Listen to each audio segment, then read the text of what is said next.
Kinumpirma ng Estados Unidos na naglunsad sila ng mga pag-atake sa Kharg Island na isa sa pinakamahalagang sentro ng industriya ng langis ng Iran. Ayon sa mga ulat, isinagawa ang pag-atake madaling araw ng Martes at tinarget ang mga military site na matagal nang nasa listahan ng US.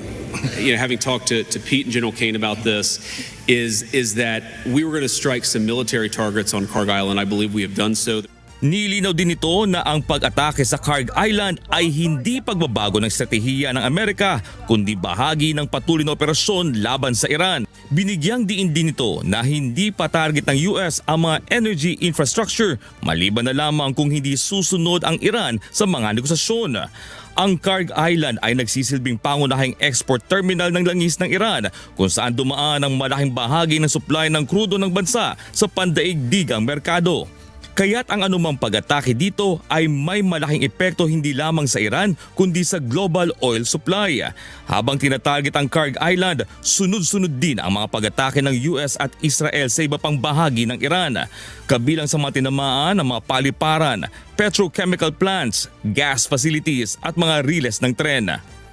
Samantala, hindi nagpahuli ang Iran at naglunsad ng mga pag-atake sa iba't ibang target sa Gulf region. Tinamaan ang isang petrochemical complex sa Jubail, Saudi Arabia na isa sa pinakamalaking industrial area sa mundo. Dahil sa naging bantang pag-ataking ito sa Saudi Arabia, lalong tumindi ang tensyon sa rehiyon kung saan ilang bansa kabilang ang Pakistan na kilalang tagapamagitan sa digmaan ang nagpahayag na kakampi sa Saudi kung lalala pa ang sitwasyon. Nagpakawala rin ng mga missile at drone ang Iran patungo sa mga target sa Israel na agad namang sinalubong ng mga air defense system.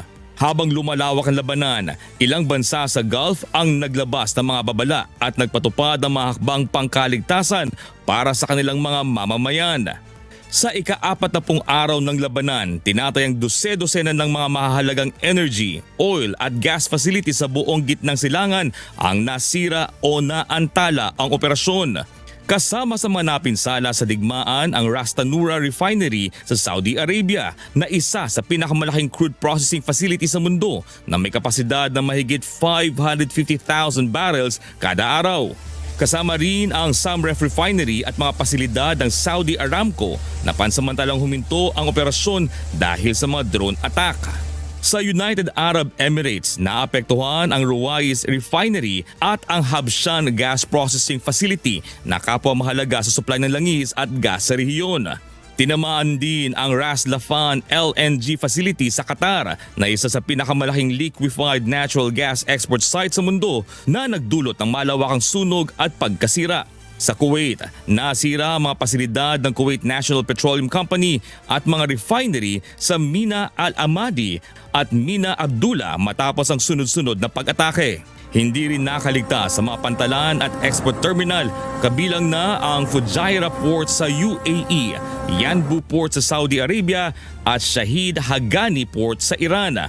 Ang paghinto sa operasyon at pagkasira ng malalaking pasilidad na ito ay nagdudulot ng pangamba sa global supply at lalo pang pagtaas ng presyo ng langis na nakakaapekto hindi lamang sa mga bansang kasali sa digmaan kundi sa buong mundo.